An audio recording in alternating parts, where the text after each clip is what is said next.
Welcome friends.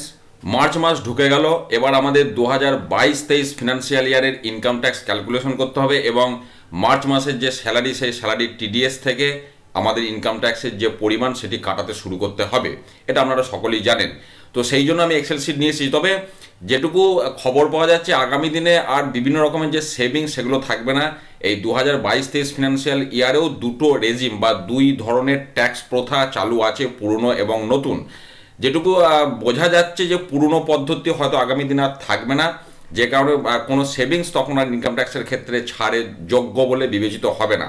তো যাই হোক, আমরা কিভাবে কাজ করবো একটু দেখে নিই। তবে এই এক্সেল শিট ডাউনলোড করার লিঙ্ক এই ভিডিও ডেসক্রিপশনে দেওয়া আছে, কিন্তু কিভাবে কাজ করতে হবে একটু না দেখলে আপনারা বিষয়টা ঠিকমতো হয়তো করতে পারবেন না।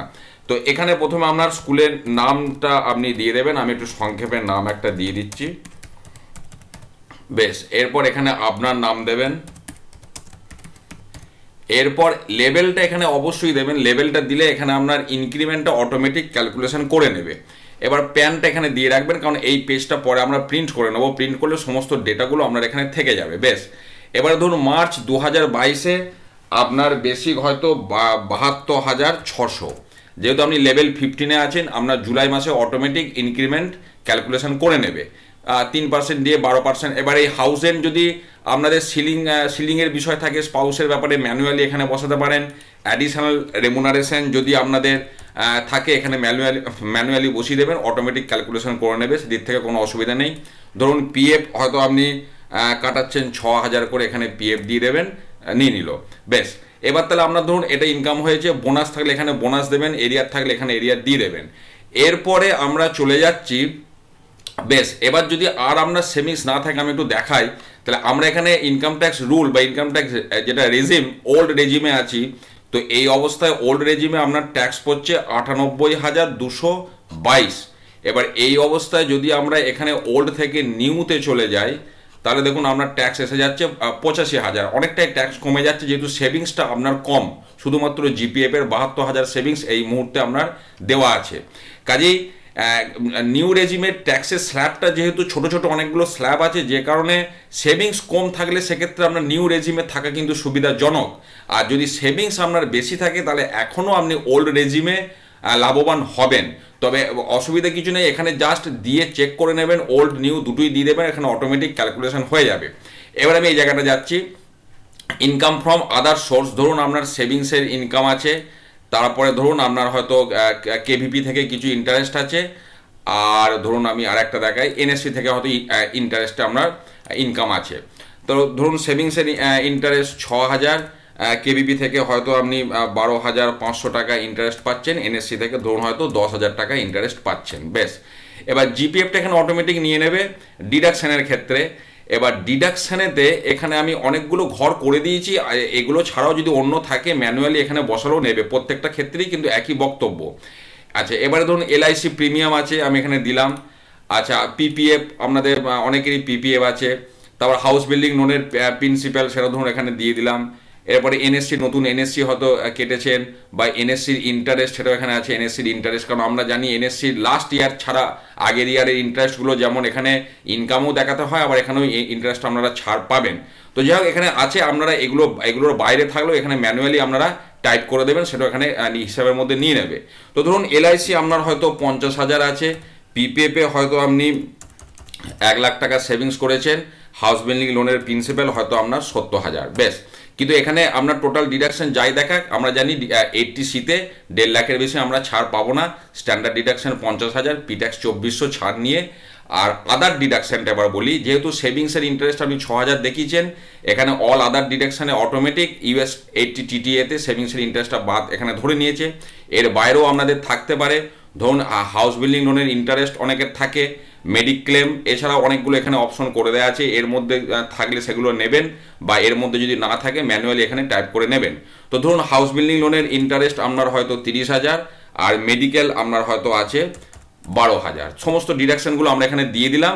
এইবার ওল্ড রেজিমে দেখুন, আপনি ওল্ড রেজিমে আপনার ট্যাক্স পড়ছে 77,000, আর এইটাই যদি আপনি নিউ রেজিমে চলে যান তখন দেখুন যেটা আগে দেখালাম আপনার 91,000। অর্থাৎ যেহেতু এখানে আপনি আদার ইনকাম দিয়েছেন আর কোনো সেভিংসে আপনি দেখুন তখন ছাড় পাবেন না।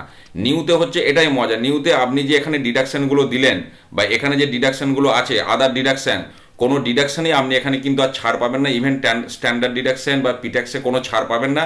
যেটা ইনকাম তার রেসপেক্টে ট্যাক্স ক্যালকুলেশন হবে, ট্যাক্সের স্ল্যাবগুলি ছোটো ছোটো আছে, দিয়ে আপনার দেখা যাচ্ছে ট্যাক্স পড়ছে আপনার হয়তো 91,025 টাকা। এইবারে যে জায়গাটা আমি বলতে চাইছি, এইটা যদি যেহেতু আপনার সেভিংস আছে, আপনি ওল্ডে গেলে আপনার ট্যাক্স পড়ছে 77,000, অনেকটাই কম পড়ছে। কাজেই রিজিমটা বা যে নিয়ম নতুন বা পুরনো, এটা কিন্তু আপনারা একটু নিউ আর ওল্ড দুটো দিয়ে চেক করে নেবেন আপনার ক্ষেত্রে কোনটা লাভবান আপনি হচ্ছেন। তবে আমি নর্মালি যেটা দেখলাম, সেভিংস যদি আপনার থাকে সেটা 80C বলুন বা অন্যান্য সেভিংস, হাউসিং লোনের ইন্টারেস্ট, মেডিক্লেম বা ডোনেশন করেছেন বা আরও যে সমস্ত বিভিন্ন ধরনের ডিডাকশনগুলো আছে, ডিডাকশনের পরিমাণ যদি আপনার বেশি হয় সেক্ষেত্রে ওল্ড রেজিমে থাকাটা আপনার পক্ষে সুবিধাদায়ক, আর ডিডাকশনের পরিমাণ যত কম হবে সেক্ষেত্রে নিউ রেজিমে থাকাটা আপনার পক্ষে সুবিধাজনক। কিন্তু একটাই সিটে আপনি ওল্ড নিউ দুটো দিয়ে টেস্ট করে দেখে নিতে পারবেন যে কোন ক্ষেত্রে আপনার ট্যাক্সটা কীরকম পড়ছে। এবার ধরুন আপনার 77,000 টাকা ট্যাক্স পড়লো, তাহলে 77,000কে মোটামুটি 12 দিয়ে যদি আপনি ভাগ করেন, তাহলে আপনার এখানে আপনি ইনকাম ট্যাক্স 6,000 টাকা করে কাটান, যেটা আমি বলছিলাম যে মার্চ মাসের স্যালারি থেকে আমাদের কাটাতে হবে। তাহলে 6,000 করে কাটালে শেষ 2 মাস আমার এখানে ফাঁকা রাখে, তাহলে 60,000 হলো। তারপরে আপনার 18,000-এর মতো হচ্ছে, তাহলে আপনি এই মাসে 9,000 টাকা দিলেন, আর বাকিটা আপনি এই মাসে দেখে নিন কত আপনাকে কাটাতে হচ্ছে। 8,942, আপনি এখানে 8,950 শেষ মাসে দিয়ে দিলেন, তাহলে আপনার ইনকাম ট্যাক্স ডিউ দাঁড়িয়ে গেল আপনার নীল। কত ট্যাক্স দিয়েছেন? 77,950। যেটার জন্য আমি বলতে চাইছি, অর্থাৎ কত ট্যাক্স পড়ছে একটা মোটামুটি আন্দাজ করে সেটাকে 12 দিয়ে ভাগ করে আপনি ইনকাম ট্যাক্সটা কাটাতে শুরু করুন, কারণ মার্চ মাসের স্যালারি থেকেই কাটাতে হবে। তবে কিছু কিছু ক্ষেত্রে 13 মাসের সমস্যা আছে, সেই সমস্ত জায়গায় মার্চ মাসের অনেক ক্ষেত্রে দেখেছেন মার্চ মাসের টিডিএসটা আগের ফিনান্সিয়াল ইয়ারে ঢুকে যাচ্ছে। এরকম যদি সমস্যা থেকে থাকে সেক্ষেত্রে মার্চ মাসে ইনকাম ট্যাক্স না কাটানোই বেটার। যাদের যে সমস্ত জেলায় এই সমস্যাটা রয়েছে, গতবার মার্চ মাসের টিডিএসটা ঢুকে গেছে দিয়ে রিফান্ড পেয়েছেন, এরকম যাদের সিচুয়েশান, তাদের আমি সাজেস্ট করব মার্চ মাসে কোনো ইনকাম ট্যাক্স কাটাবেন না। যা ইনকাম ট্যাক্স পড়বে সেটাকে 11 দিয়ে ভাগ করে পরের মাস থেকে কাটাতে থাকুন, ভবিষ্যতে সমস্যা এড়ানোর জন্য। তো এই হলো সামগ্রিক বিষয়বস্তু। আমি আবার বলছি, এই এক্সেল শিটটা ভিডিও ডেসক্রিপশানে আপনারা ডাউনলোড করার লিঙ্ক পেয়ে যাবেন। তবে শুধু ডাউনলোড করলে কিন্তু কাজ করতে পারবেন না, একটু আগে ভিডিওটা দেখে নেবেন কিভাবে ডেটাগুলো পুট করতে হচ্ছে, তারপর আপনারা এটা প্রিন্ট করবেন। এটা একদম সুন্দর A4 পেপারে কিন্তু প্রিন্ট হয়ে যাবে। যেমন দেখছেন এই পাশের জায়গাগুলো আসবে না, শুধু সাদা জায়গাটা আপনার প্রিন্ট হয়ে যাবে। তো এরপরও যদি ট্যাক্স রিলেটেড কোনো প্রশ্ন থাকে অবশ্যই ভিডিওতে কমেন্ট করবেন, আমি যথাসাধ্য উত্তর দেওয়ার চেষ্টা করব। ভালো থাকুন, সুস্থ থাকুন, ধন্যবাদ।